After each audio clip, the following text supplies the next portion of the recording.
Good evening, everyone, and welcome to this hybrid event. My name is Francesco Caselli. I am a professor of economics here at the LSE and the head of the economics department. Normally, we start by saying welcome to the LSE to the speaker, but the speaker doesn't need to be welcomed to the LSE because she is our very own faculty member, Keyu Jin. She's an associate professor in the economics department, so my colleague. And Keyu is, of course, very well-known student of China's economy, but also more generally an accomplished scholar of international finance, international macro, international trade. And she will focus the presentation tonight on her book, The New China Playbook, which discusses the Chinese growth experience and the possible challenges that it faces. Some organizational comments for Twitter users. The hashtag for today's event is hashtag LSE New China. The event is being recorded and will hopefully be made available as a podcast, subject to no technical difficulties. There will be a chance to put questions to Keyu after the speech. So for online audience, you can submit your questions via the Q&A feature at the top left of your screen. And then questions will reach me, and I will try to convey them to Keyu, and of course there will be questions from the live audience. When you ask questions, please let you know your name and affiliation. Okay, I think we can get started. So please join me in welcoming Keyu Jin.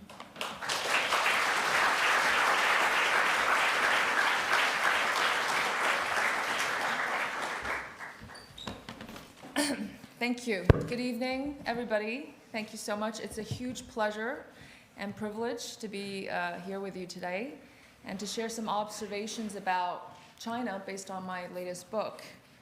Now, of course, the study on China's economy will take volumes. A course on it would take at least an academic term, if not a year.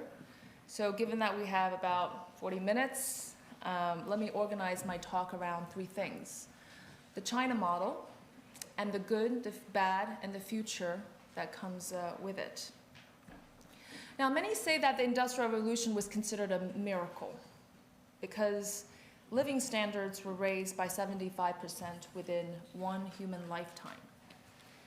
Now, many in the generation born before me in China would have seen their living standards rise by 75 times within their lifespan. And it's not just that China has grown the fastest for the longest period of time in human history, nor that poverty rate fell from 85% when the time I was born to effectively 0 2 years ago. But it's also the first time in history that a developing country with only 25% of living standards of advanced economies is able to do cutting-edge technology on a broad scale. I remember the days when China was still a copier. It wasn't really that long ago, 10 years ago. It was the consummate, proud imitator. So YouTube had its carbon copy in China called Youku. Yahoo was Sohu in China. And Apple, the company, and a fruit, found its equivalent in Xiaomi, which means little rice in China. And even the founder gave speeches wearing black turtlenecks. And by the way, we have our own copy of the San Francisco Bay Bridge in case you wanted to visit it in China too. But today it's a different thing. Just a few years later, China's the leader in EVs, lithium battery, solar cells, 5G, and is neck and neck with really cutting edge things with the US on things like AI and quantum. According to an influential study published earlier last year, China is leading in 35 out of 44 cutting-edge technology research. And here in Europe, we're always talking about the green transition. Well, last year, China accounted for half of the renewable investment in the world. And this young economy, because really the reforms and growth started from the early 80s, late 70s, went from copying to being copied by others. In recent years, it came up with lots of first-of-a-kind thing, like the bike-sharing app, or of course, as we all know, TikTok. Something that I find both remarkable and disquieting at the same time is that despite the fact that Frost has decidedly set on US-China relations, that today, 4 out of the 5 of the most downloaded apps in the US are Chinese. So all of this defies conventional wisdom. Why? Because during China's most rapid period of growth, it consistently ranked bottom half in the world on really important indicators like rule of law, ease of doing business, or the corruption index. But probably, perhaps most troubling to people in this part of the world is that it wasn't just an invisible hand at work, but a highly visible, interfering, ubiquitous, heavy hand of the state, meddling with virtually all aspects of the Chinese economy. And so inevitably, we have come up with somewhat of a popular sport to predict the collapse of the Chinese economic system. There are 6 different versions of it, starting from the 1980s. Every few years, there's a scholar, Gordon Chang, that keeps on predicting China's collapse, each with a different story, and there's a different version every few years of a new collapse story. 1998, economists figure, will China be next in the midst of the Asian financial crisis? And the Great Fall of China, 2015, with the rise of shadow banking system. And of course, today, there's currently one now, Peak China, based on the notion that China is going to look like Japan, a nursing home with an imploding banking system. It reminds me of the Mark Twain quote, "News of my death is greatly exaggerated." And there are 2 really prevailing views that are just mutually contradictory. China collapse theory and China threat theory. Which one is it going to be? So what do we keep getting wrong about China? That's kind of one of the things I talk about in my book. Why has it become the land that failed to fail, as New York Times put it? And more importantly, looking into the future, how is it able to leapfrog and dominate emerging new sectors as a developing country? Now, I'm going to mention 2 of what I believe are the biggest misunderstandings about China. The first is how the model works, how the model actually works. It's neither socialism nor capitalism conventionally defined, although I'm not really sure any of these labels are that helpful these days. And it wasn't simply just a matter of markets over Mao, as they say, as people believe. Now, of course, giving people proper incentives was immensely powerful. It was really at the essence of the growth, and that happened after 1978. It did a lot and explains a lot. But it probably wasn't enough to get things done so quickly, to enact system-wide changes in a very short span of time. Think about the EV sector. China couldn't do combustion engine cars. And within 10 years, it became the biggest EV consumer and producer market currently. And it probably would have been inconceivable that China, a developing country, had the most number of innovation clusters in the world, defined as the highest density of inventors and scientific authors. According to the Global Innovation Index this year, there are 24 innovation clusters in China, ahead of the US, which is 21. Now, the second thing that we get wrong, this is going a little bit beyond economics here, but I think really important, is a role of culture and history to play.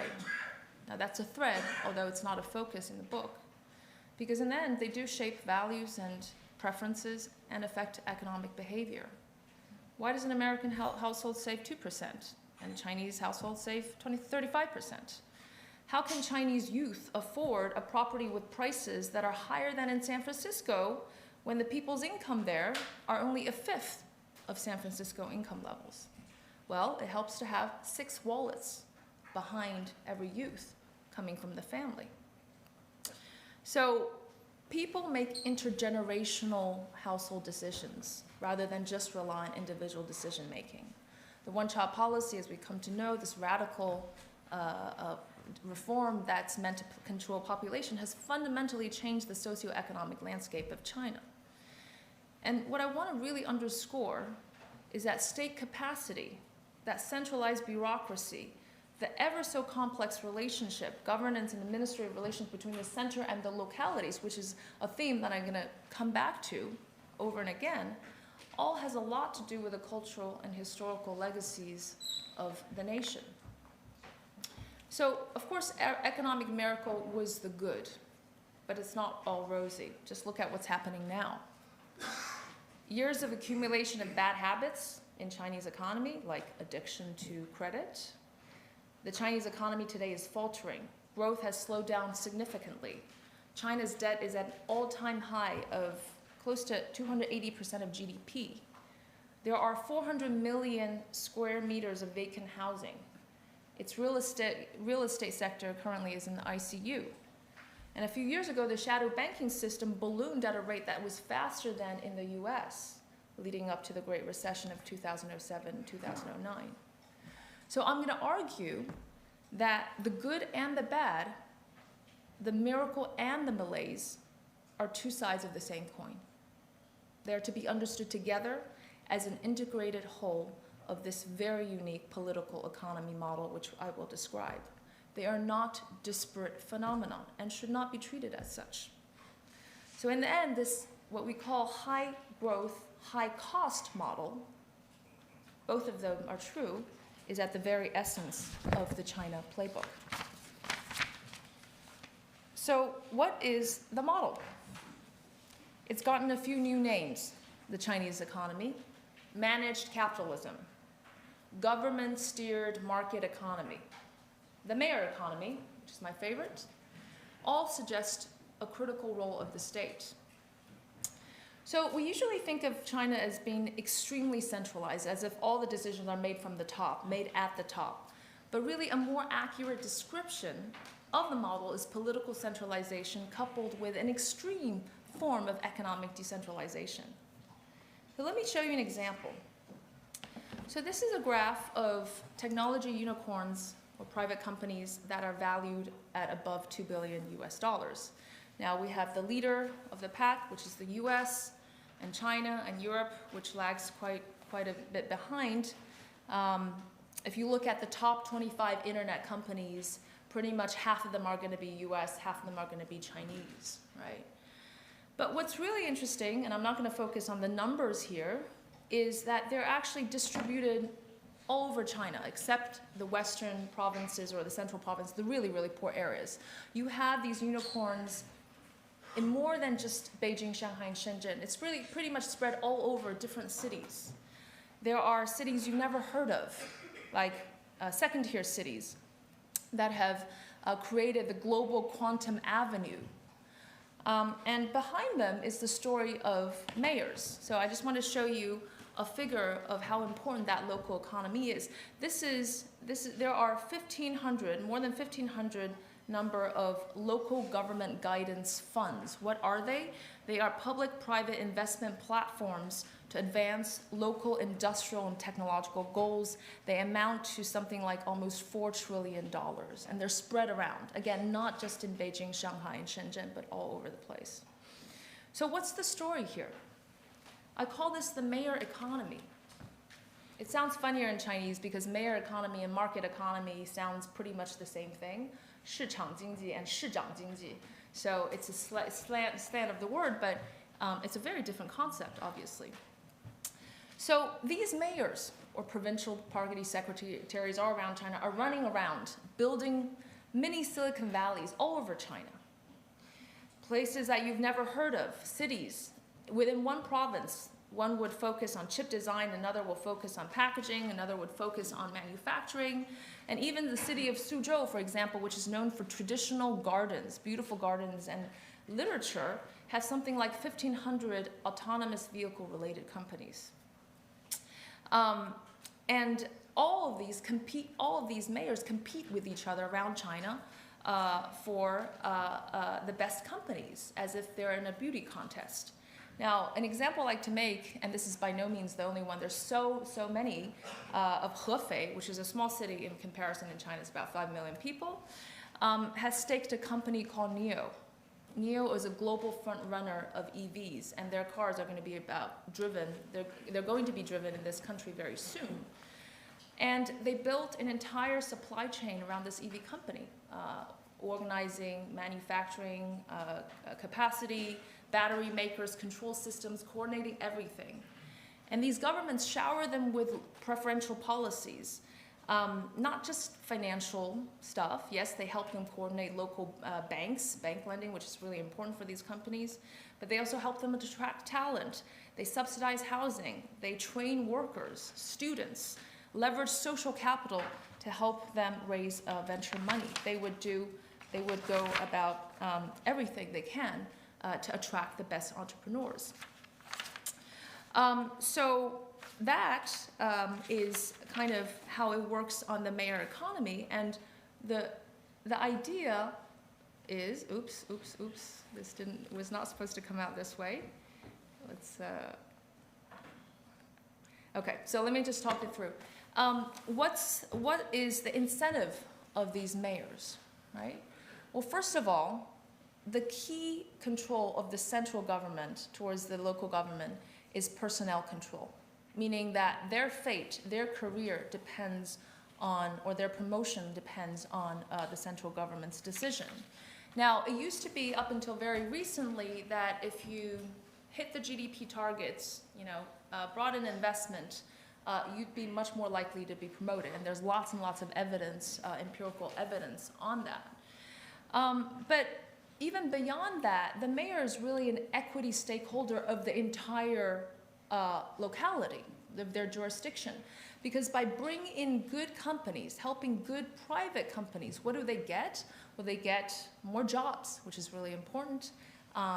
Retail sector, service sector, they can build an industrial clutter, and even the real estate which they own is worth more. Now, half of the revenues, fiscal revenues of the majority of local governments derive on land sales. So it's creating that ecosystem that helps them do well. So they are actually extremely friendly with private entrepreneurs. They're pals.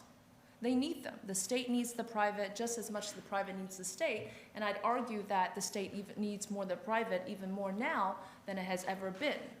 And with this, when they create a good economy, they get promoted up the political ranks of the system, and they can even become the most powerful leaders in China.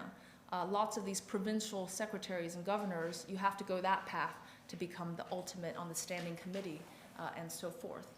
And even more so, another really key attribute of this system is that there's intense competition among the mayors, right? They compete with each other. So that is a matter of accountability and a mechanism that you wouldn't otherwise see. Now, if you are a company working in a particular locality and you don't get a friendly government, what can you do? You simply flock away and move to another place, and they will lose that ability to contribute to the local GDP. So that is what actually is incentivizing them to lend a helping hand rather than a grabbing hand, as is generally presumed to be the case when there's decentralization. I'm going to have to, oops, okay. So the second feature of this model is the enormous power that the state yields. And the Chinese state is extremely rich and extremely powerful. And there are three aspects of the power. One is the resources they control. One is the ability to allocate. And third is mobilization. Land, for instance, is owned by the state. State banks are controlled by the state enterprises, and the resources that they have, the monopolies that they have are all part of the state. And it's able to allocate not only resources wherever it wants to, whether it's towards state enterprises, towards certain sectors, but it's also able to allocate losses on particular groups of people. And what I mean by that is that without much political impediment, losers and winners will have to accept the outcome. If you need to move an entire village to build a dam, it's done. If you have to close down some factories to make room for a new industry, it's done. Now, of course, we might cringe at all of this, right, at the thought of this, but this was the price of China's rapid modernization. The third feature is paternalism and tools of mass intervention. Now, intervention, there's so many degrees of freedom for the Chinese government. This includes approvals, licenses, administrative power, financial tools of all kinds. And the state holds virtually the keys and the levers to all aspects of the economy, and that is part of the central planning legacy. Now, of course, this relates to the more problematic aspects of the Chinese economy, coming to the bad. Now, paternalism is a common theme throughout history in China. When the emperor protected its subjects in return for their deference, all the way to the modern governments looking out for its people, and including the Chinese parents, who will always believe that they know better what's best for you. And it's not so easy to understand why the state gets to play such an active role in the stock markets and real estate markets, not to mention decide on how many kids you can have, whether male models should be allowed to appear effeminate and wear lipstick, or how much time your children should be able to spend playing video games. That's all part of the paternalistic package. Now, I know that we here just can't understand why there hasn't been an absolute revolt against this highly paternalistic interventional state. But again, this comes back to some of the cultural legacies and a general preference, according to a vast number of international surveys, whether we believe them or not, of these cultural differences. For instance, the general preference for security over liberty. There's a massive disparity between an American and a Chinese on that. But of course, values can also change over time. Now, these interventions, the meddling, have caused a topsy-turvy and highly boisterous financial system. Now, consider the following fact. Between 2000 and 2018, the Chinese economy grew four times in real terms. But if you invested in a diversified portfolio of Chinese stocks, you would have gotten a real return of 0 over this period. You would have done much better investing in a Brazilian or Indian stocks, which would have tripled in value. The only stock market index that performed worse than the Chinese A shares is the Japanese Nikkei, again, over the period where the Chinese economy grew the fastest. And what's more, not only has it had the worst performance, it's also substantially riskier than, say, the US markets. Why? Well, the Chinese government intervenes in these markets all the time, including real estate, both on the way up and on the way down, often calling on Team China, state banks or state enterprises to come in to help, all in the name of protecting retail investors, again, coming back to that paternalistic theme. But the truth is that they really just add uncertainty to the mix. More traders trying to front run these policy changes. And the result is that these retail investors never learn. They never learn and need constant sources of protection. And we're seeing that currently as well.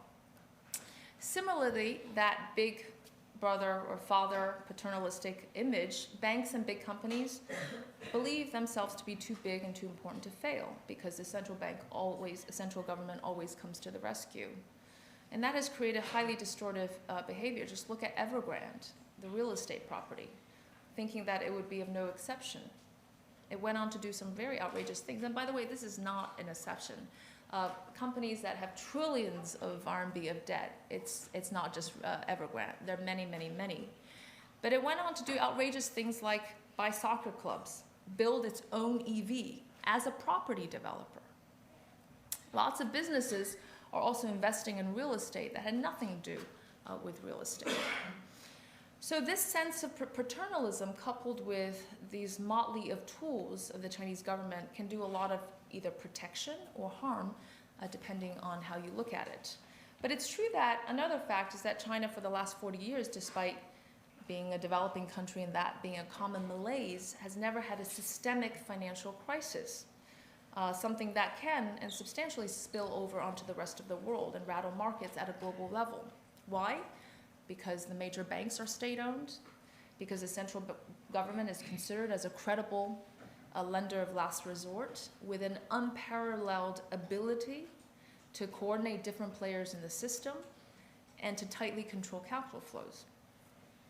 this is not something that most economies, most market economies can enjoy. So this constant tension that the state faces between wanting to let go and liberalize, but exerting control, that's going to be around. That's very much part of that essence of that playbook.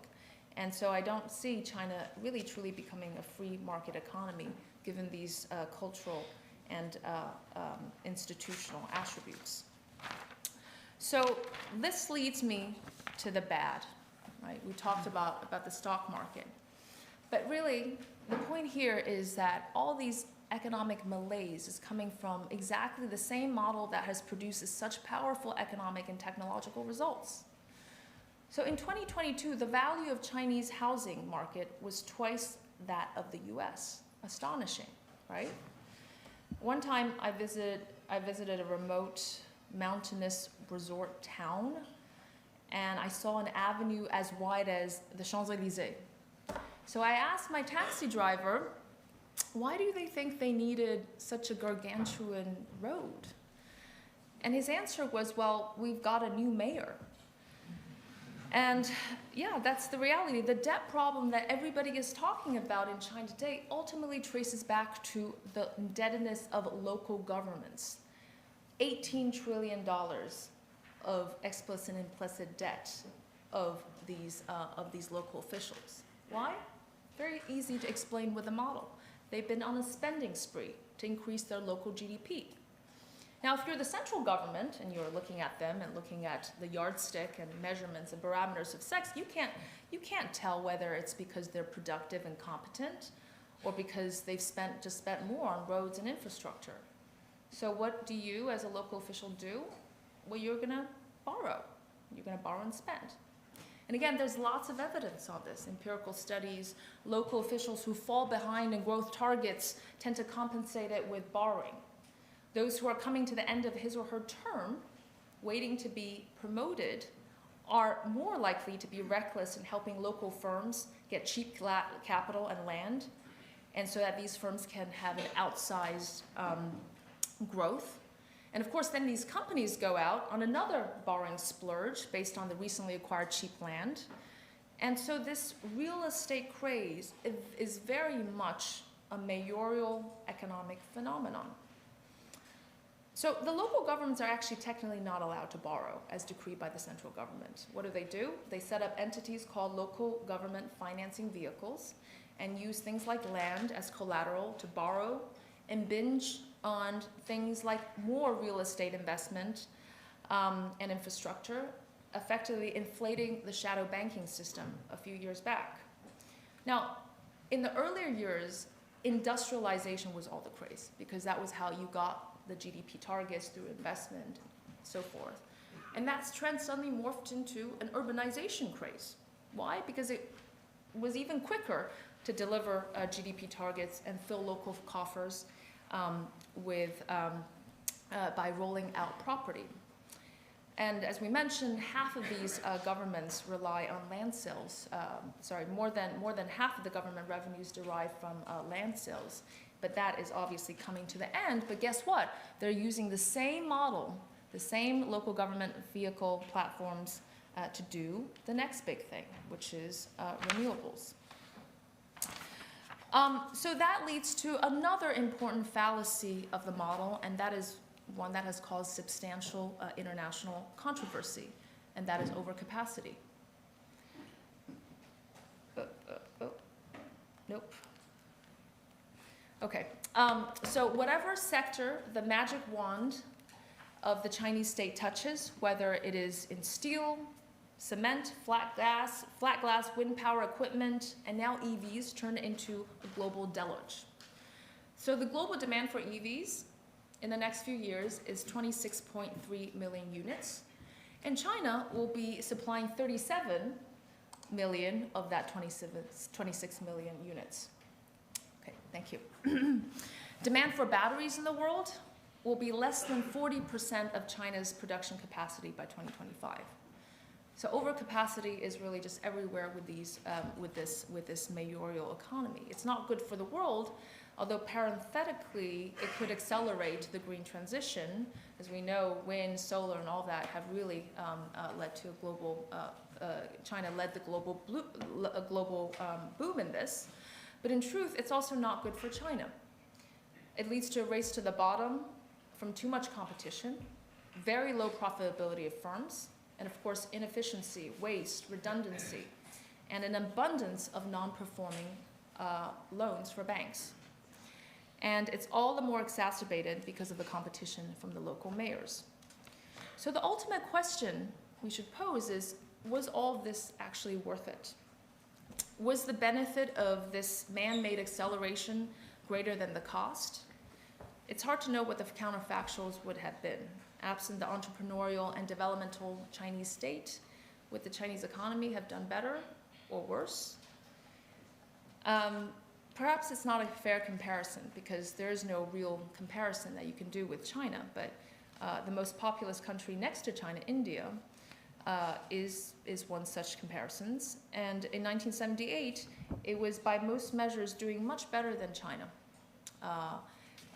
on lots of human development indicators. It hasn't had the same kind of state capacity and mobilization as China has, and as facts will tell us, it is a very different world today. So this finally leads me to the future. In this new phase, it's really no longer about catching up. China has plans to strive to dominate emerging strategic sectors where there's no clear technological leadership, where there are no powerful incumbents in the West. It's no longer about picking winners, old-style industrial policy, but about actively changing the economic structure of the economy, targeting industries that will shape the future of all other technologies, about creating national systems that take inspiration from the Apollo program and Manhattan Project that links national labs and universities and industries. It's about leapfrogging, no longer about catching up in sectors that use data, green tech, smart manufacturing. It's about vastly expanding the new type of infrastructure, communications, Internet of Things, industrial internet, satellite, AI, computing, blockchain, and rolling out data and processing centers. Now, the difference between now and in the past is that there are real resources behind it. Before, it was a lot of talk. There wasn't really the money behind it. But the goal currently is to raise trillions of dollars of industrial guidance fund at the national, subnational level, another few trillions dollars of investment in these kind of infrastructure in the next few years. And another difference is that there's much more of a market discipline than there has ever been. Again, contrary to conventional wisdom, the state is no longer dominating the show in the new agenda. Whereas in the past, the SOEs were really called upon to do things like strategic important things, innovation, the private companies are in charge today. You don't have to believe it, but just look at the numbers. 80% of the innovations accounted for by the private sector. They provide 80% of urban employment, 70% of industrial output, and so forth. And frankly, the state just can't compete on things like research, talent hiring in the way that companies like Alibaba, Tencent, or Baidu can. They don't have the same kind of market sensitivity. And of course, they're not driven by the absolute cutthroat competition that leaves these domestic private companies no choice but to innovate and to leapfrog. And the state, too, is actually evolving. These local mayors, they started out by directly investing in these companies, so really acting like venture capitalists. Now they have morphed into fund-of-fund managers that leverage the expertise of the private sector to decide on where the money is put and which companies to invest. But still, private companies will be nudged and steered. To develop and shape general purpose technologies fit for the future, there will be big ticketed items and patient capital that only the state can provide. 5G base stations and power stations, EV charging stations will require trillions of dollars of investment. It is helpful, dare I say, that when the Chinese government rolls out 4 million EV charging stations around the country, as opposed to only 160,000 in the US today, that's really important for system-wide changes like EVs. 160,000 in the US, that's less than how many China builds in a given year. And also funding for high-tech companies with long investment cycles, very uncertain returns, will need a big commitment from investors that just don't make simple financial return calculations. So one of the most successful quantum companies today, again coming back to this Hefei government, well, no private money wanted to invest in it, given its business model or believed in its eventual success, but it is a global leader today, funded and staked by the local government. So the jury is still out. This kind of new policy, sectoral targeting, techno-nationalism, whole of a nation Olympic model may not work well. There's no doubt that there's already been a lot of waste with the big CHIPS fund and all that, while there has been some level of success.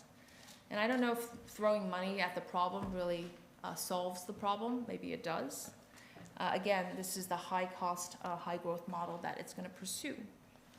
But against this tidal wave of geopolitical tensions, restrictions, a faltering economy, and this fiscal constraint that the Chinese government faces, it's going to be a very difficult and unproven model for innovation. But that said, it has nonetheless inspired some copying that model from others, and no less from the United States of America.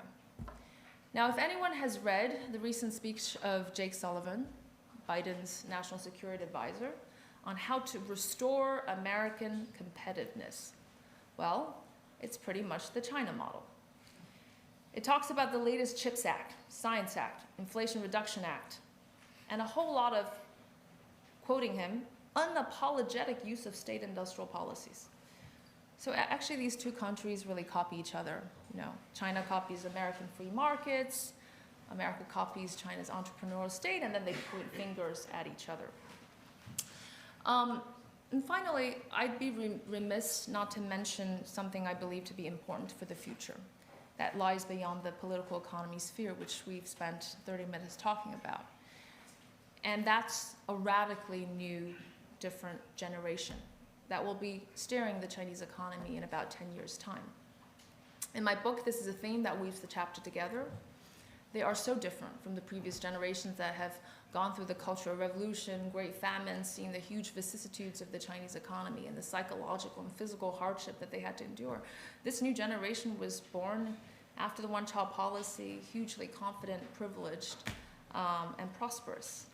That spirit of the Foxconn worker, the one that we used to read about, that used to opt for 3 shifts a night, is no longer in the new generation of highly educated, leisure-loving, world-traveling, confident, and creative youth, unwilling to save for a rainy day. And with the help of fintech and e-commerce platforms like Alibaba, with one click, college students have no qualms about just clicking, borrowing to buy a lipstick or a new phone. So something like 85% of consumer credit is actually taken out by people under the age of 35. They spend twice as much as the previous generation on things like food and apparel, despite earning a lot less. So can they be China's solution of the constant pain of not enough consumption and demand?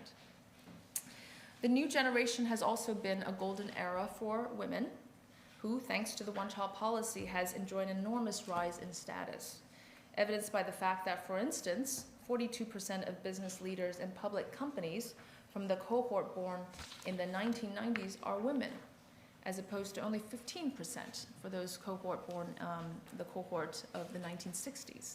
And the closing of the gender gap is way faster than what would have been predicted by the basic rise in income.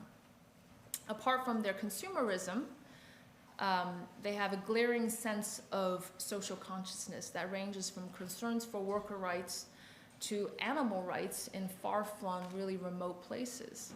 And so these are all, I believe, to be signs of a maturing economy and a society whose values are finally catching up with the pace of development. So I painted a black and white, I have not painted a black and white picture for you when it comes to China, because it isn't really black and white. Many of what's considered to be irreconcilable paradoxes are not necessarily so. The good and the bad in the future can actually coexist. And so I like to think about the rise and the still uncertain success of China making its way up to hopefully a rich country status as simply a cycle of renewal. And eventually that baton is passed down to others because there's a certain advantage of backwardness that allows close followers to catch up and also avoid mistakes of first movers. And so China today is charting into an unknown territory and taking on massive risks. And that is the very essence of the new China Playbook going forward. I hope that with my description, I hope one thing is clear, at least to me, that there's no universal model of success, that there's perhaps more than one way of making things work. And even though we keep on being indoctrinated of the contrary. So I think it's helpful to see the world using multiple lenses rather than just one. And maybe that's the glimpse of hope in a world where J.F. Kennedy once said that we must make safe for diversity. Thank you.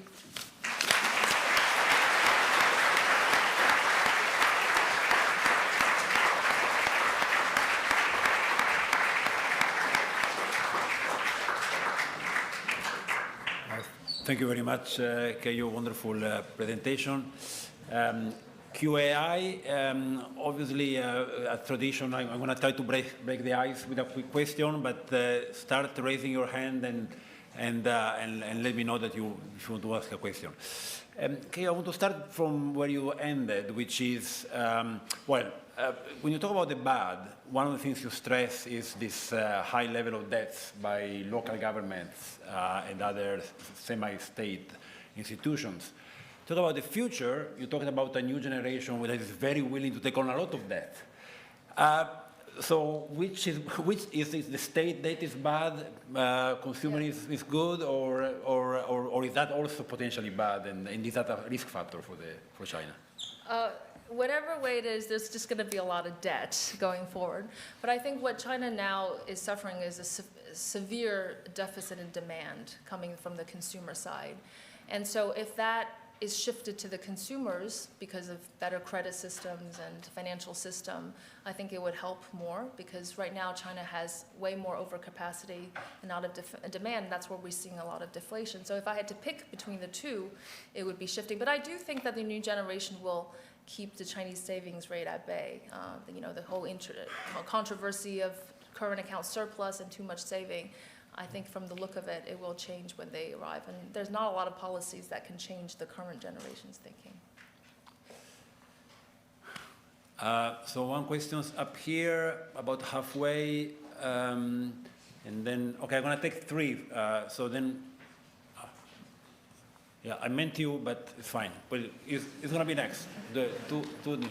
Okay, thank you so much for the presentations. It's really give a quite good model, a bit overview of the model. And I would like to ask about how the Chinese investments are going to be, that are trying to be done to the other developing countries, for example, like other emerging economies, such as the Southeast Asia. Is there going to be one of the projects that are China trying to push in order to maybe overcome the debt that are facing right now? Thank you. Maybe take three questions and then, is it okay with you? Yeah, sure. So thank you for your speech, and I wanted to ask you about, in Western economies, we also make bad investments on a major scale, like those big roads or too many cars. But we have the financial market to scrutinize those investments. And I feel like, although there is a financial market in China, it is much more constrained, and its ability to scrutinize those investments, especially made by state funds rather than private companies, this ability is limited. So my question is, what's the Chinese counterpart of this correction mechanism for bad investments? And how do you think that it's going to be sustainable, as you've said, that Chinese growth trajectory switches from catching up to trying to move ahead? Thank you. Thank you very much. And there was one question here, and I forgot to ask questionnaires to state their name and affiliation. Thank you. Hi, Professor Jin. I'm a student in LSE Department of Government. And some scholars have argued that China, due to the demographic dividend, it served as a catalyst for the growth of the economy in the past few years. And recently, the government adopted the third child policy, the second child policy, third child policy.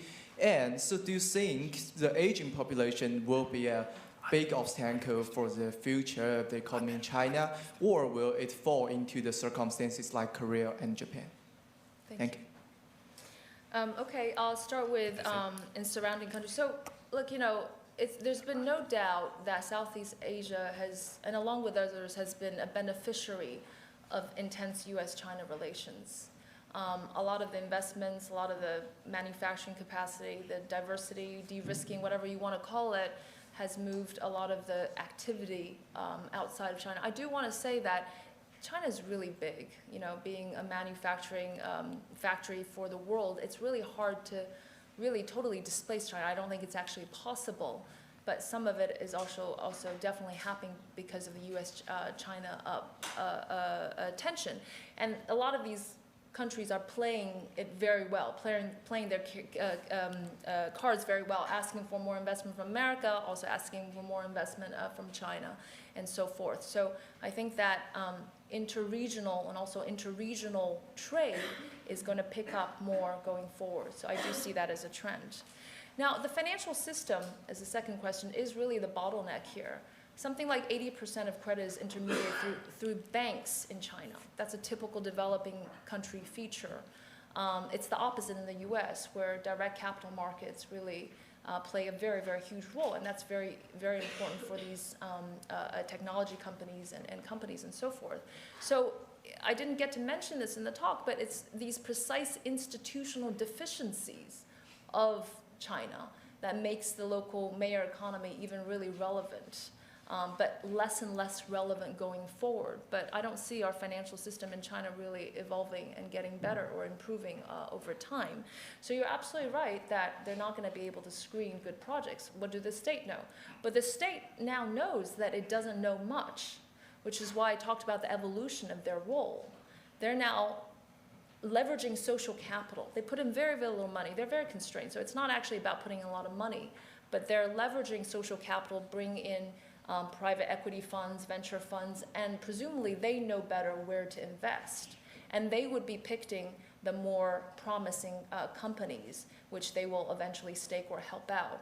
So it's that arduous process, not through the financial system, that is both costly, but that is, I guess, the best they can do. And that, again, is an evolving process. The third question is about demographics. Now, I'm of the minority view that demographics, aging, is not of the first order problem in China. Why? First of all, you got 1 billion people who are still living under $300 per month. They're not really middle income by any measure of international standards. The majority of these people living in rural areas are severely undereducated. And if you look at, the room for their growth, their productivity increase, their education, I think, that's the first order issue that I see, not 0.5% reduction in labor force growth per year, although there will be some fiscal pressure. Now, I talked about the cultural legacies. This one-child policy has had profound impact on the society. People don't want to have kids anymore. Maybe it's because habits have changed. Maybe it's because housing is too expensive. Maybe it's education that's becoming too expensive. But the government is trying very desperately to change that. But again, if you look at China today, what I think is to be a much more important problem is the massive skill and education mismatch in China. 100 million college graduates, basically without the skills that matches with the economic structure. Thank you. Okay, let's do 3 more from the audience. Here, second line, second row, here. Name and affiliation, please. Hello, Professor Jin. I'm the master student from the LSE Management Department. You mentioned the mayor economy in the book, and each mayor are compete with each other by increasing their GDP. But at present, the cities from south are the main economy center of the gravity in China, and there is a huge disparity between the north and south. especially reflecting economic growth and industry production, investment, and consumption. I want to ask, what's your opinion on this phenomenon, and how can we achieve the balance between the south part and north part of China? Thank you. And one question in the 1, 2, 3, 4, 5, 6, 7th row. Yes, you're there, yeah. Thank you very much. My name is Belinda. I'm a policy advisor on Chinese climate policy and diplomacy. Thank you very much, Professor Jin, for the talk, and especially also highlighting China's dominant role in EVs and other renewable technologies, which is, of course, met in the West by massive concerns and a de-risking agenda. So my question is, how can we build more resilient supply chains of green technologies? Because, of course, China has played a massive role in bringing down prices and accelerating the low-carbon transition.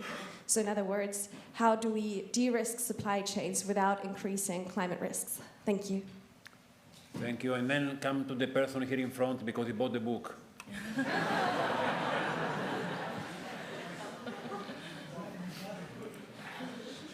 Thank you, Professor Jin. My name is Yao Ming. I work as an accountant for a bubble tea company. My question is this. You mentioned that there is a mismatch between the skills and the jobs available in the Chinese economy. How do you envisage, because China's upgrading itself, right, it's getting into areas like very innovative AI, quantum computing and all that. How do you see things changing and the job market changing and, you know, eventually, hopefully resulting in a match, more matches between the skills and the jobs available? Yeah. Right, good. Good question about North and South. So what I found in some recent research is that there's a resource curse in China as well. The northern parts, western parts with a lot of resources, what do? They don't develop technology, they don't do industry, they just sell the resources. If you look at a place like Shenzhen, it had absolutely nothing. Couldn't even do a lot of real estate. And they resorted to technology. So if you map this out in China, there is actually a negative relationship with resources, abundance, and development or industry and technology. That's one thing. Second, I wouldn't leave out the cultural aspects of some of the differences between North and South. But again, it still holds that across really, tens of thousands of local governments running around. I mean, there are many of them that have built their own local empire. Let me take the mismatch question first. Look, there's going to be so youth unemployment is north of 25% in China today. That's higher than the world average, which is about 14%. These are highly educated people, but there's also, it's not like there are no jobs around. There's going to be 25 million vacant jobs in manufacturing going forward in the next 3 years in China. What's the issue? Well, these young people are really well educated. Their reservation wage is high. They don't want to go and line up in a cigarette production factory, which many of them with master's degrees from Columbia had to do at some point. And so there's that kind of, where the Chinese economy today, which is still predominantly manufacturing and it aims to be a bigger Germany in smart manufacturing, it shows that you're moving towards still that kind of economy where you need people to operate machines and that particular vocational skill. So one of the ways to resolve that from the government is to vastly expand the quality and quantity of vocational skills, for instance. But that is a question. Look, it's an excellent question about the balance that we have to achieve between de-risking, including with China, diversifying, and still keeping up with the pace of the green transition, right? I think this is, I don't have much to comment on all that, but the fact that this is probably the only thing that is, is a common goal or common project to work on between US, China, and of course, Europe. Should we still be, should European, the Inflation Reduction Act in the US or Europe, should we be pursuing some similar policies around renewables? I mean, I don't know. In China, it's been a lot of redundancies and waste, but it also has accelerated that pace. So the cost benefit is really hard to evaluate. Thank you. I'm going to 3 questions from the online audience. One actually picks up on this last point on unemployment. The question is by Brian Gregory, is is unemployment amongst youngsters going to derail the government economic plans? In other words, I presume the question refers to potential political unrest and difficulties for the government. I think it also links to this question about the mismatch, and I take the opportunity to insert my own quick question. I mean, you have this picture here about super high tech and the future and China leading the way in many new technologies. At the same time, you just said that we need more China needs more vocational training for people to actually work the machines in factories. So there seems to be a tension there as well, maybe you want to address. Second question is, it's about the resilience of China. So should there be a continuation of global tensions, potentially even war, or a deepening of protectionism? What would happen to the Chinese economy if these things happen?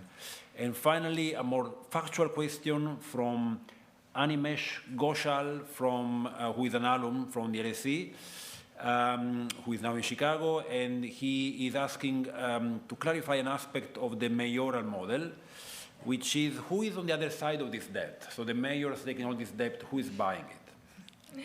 Very excellent questions. I think there are a lot of tensions on this topic, and the other tension is demographics, right? On the other hand, you're worried about the aging population, not enough workers. So what is the Chinese government doing? They're now vastly doing industrial policy on robotics. So China accounts for a huge share of exports in world robotics, and we obviously, we have studies on that. So I think there are multiple things going on. When the direction is not really trying to mimic America, the knowledge-based, financialized economy, but really become a big and smart Germany, that's where things are being steered. If you leave it onto its own devices by the market, that's obviously the question. The Chinese government, in its mind, is afraid that a lot of things will be going into things like internet models and these business models that are not in high tech. The model of success for the Chinese government is that those kind of really high-tech stuff. So in terms of vocational training, it's about workers that are relevant for that. But back onto the really important political question. The Chinese authorities are looking every day carefully at the new generation. I mean, they are really, they were very supportive of the administration, so they are really important politically. But I'd say that currently what is much more worrying is not so much the youth unemployment, and that comes back to some of this dynastic household intergenerational risk sharing that we talked about, but really about real estate. Because every Chinese person owns a real estate. Not everybody has a 23-year-old without a job. So if they let the real estate market really let it go, and then prices really drop by 30%, that is more of a political threat than currently with the youth. Some of them believe that it's also a cyclical matter. When the economy becomes better, this will be partly resolved, but they are keeping an eye on the youth. In terms of resilience, look, I think lots of governments are using protectionism, national security as an excuse to do old-style protectionism. We're seeing that around the world. That's actually not really currently what China is doing in terms of its opening up. But in terms of, I think, the real question behind this is military conflict and war. Look, I don't know if we can predict. I can't predict whether there's going to be a war or military conflict, although miscalculation is very, very dangerous. But I just say one thing, which is the Chinese people, they get it. They get that peace is the absolute kind of foundation and basic condition for continued prosperity. And their reference point is still overwhelmingly on whether their kids can go to have a better job, and then whether they can, have an urban apartment. So it's very, very practical. And with the one-child policy generation, the saying goes that, parents that only have one child, they're going to be very reluctant to see any kind of that, conflict break out. So I think that is the basic attitude of the Chinese on how important peace is, and we tend to underestimate that. On the other side is the commercial banks. The state banks are, local banks, state banks are absorbing the local government debt, and part of it is to give them time to resolve it on themselves, by themselves. Maybe one last round, yes. Here, on the left. Here, yeah, go, yeah. Yeah. Hi, thank you very much for your talk. I'm an LSE alumni. So my question is a bit theoretical, but hopefully it's answerable. So you talked about the China model being inefficient but stable. But I was thinking, what keeps it stable? Because as you mentioned, there are so many inefficiencies, and the government trying to intervene in, a lot of policies in the markets. So it seems to me that, there needs to be some sort of forces to keep it stable for a long time, and we have seen that the China economy has been stable. So can you just expand a little bit on why the model is stable, please? Okay, here in the middle.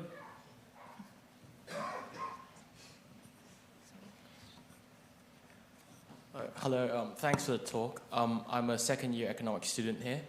My question is about the book more. So having published the book, say last year, April-ish, I think, and then you probably written it sometime before it, and now having experienced the rest of 2023 and a bit of 2024 now, would there be any topics inside or main themes that you maybe change a bit, or would you? I mean, if you have the chance to write a new edition, right? Would you be doubling down on any ideas inside, or maybe having different views in different chapters, etc.? You have to wait for the next book. Gentleman up there. Yeah, yeah. Hello, my name's Vivek. I head up economics and research for Pacific Basin Shipping. We're a shipping company that ships a lot of dry bulk commodities to China. So things like iron ore, coal, grains, bauxite, copper concentrates, that kind of thing. Last year in 2023, everything I read was about how poorly the economy was performing. Yet growth in dry bulk imports was an absolute record year. It was even more than 2009 when China did a big bazooka stimulus. So I haven't been able to find anyone that can explain that dichotomy, between poor economic data on the one hand, yet record dry bulk imports on the other hand. Not just record dry bulk imports, but record growth in dry bulk imports. So what's going on? How can we explain it? Okay, thank you. Was that three? Okay. Stable, look, we don't really know what's going to happen in the future, but at least for the 40 years, we haven't had a major financial implosion, as I mentioned. And that also comes back to the various levers, the huge apparatus that the government can control. And I mentioned this coordination, right? The state can coordinate the state banks, again, part of this government, the borrowers and lenders. They have lots of different tools. Unless it's a perfect storm, okay, where all the state banks are failing and the real estate is just imploding and everything is just happening all at the same time, they have some leeway to make it. For instance, the financial crisis is a crisis of confidence normally, but the central bank is still a very credible lender of last resort and does all that coordination. So stable in the sense that also they can change policy very, very quickly, right? As I mentioned, without the political impediment, and change policies and adapt and adjust fairly quickly. So I wouldn't read anything as kind of permanent, any of these policies as permanent in that sense. The question about 2023, I think a lot of what we're seeing today is exactly the repercussions of the model, right? I don't think we should be reading this huge debt, the real estate craze, the kind of slowing down economy as somehow it's a new thing. It's just the other side of that model. So in that sense, if I were to write an extended version that would be more applicable to 2023, 2024, I would probably emphasize a bit more on exactly why the bad comes out so vividly. But again, not from some new thing, but it's just a side effect or symptoms of that same model. If I understood the question about the dichotomy between why commodities was doing fairly well, is that right, and the slowing down economy? I did also hear that companies like Rio Tinto, that the Chinese demand for commodities was still solid. Look, I think first of all, the Chinese government compensates the problem of the economy not by having a huge stimulus on the demand side, but doing lots more infrastructure investment, and some of this new type of infrastructure that I mentioned around renewables and data centers and so forth. I don't know if that is part of the answer to this, but what we're seeing is a really, really problematic economy, and it's just a demand problem. The Chinese government thinks it's a structural problem and wants to solve it from the supply side, whereas they're very reluctant to do the kind of traditional Keynesian stimulus, and that is very much a preference of the government. So we are seeing a really faltering economy on the demand side that trying to be made up through various fiscal policy. That's the best I can try to understand this, but I'd say that despite your optimism, the Chinese economy is in pretty bad shape currently. Okay, I wasn't expecting to end up on that note, but thank you very much, Keyu. It was a really, really interesting evening.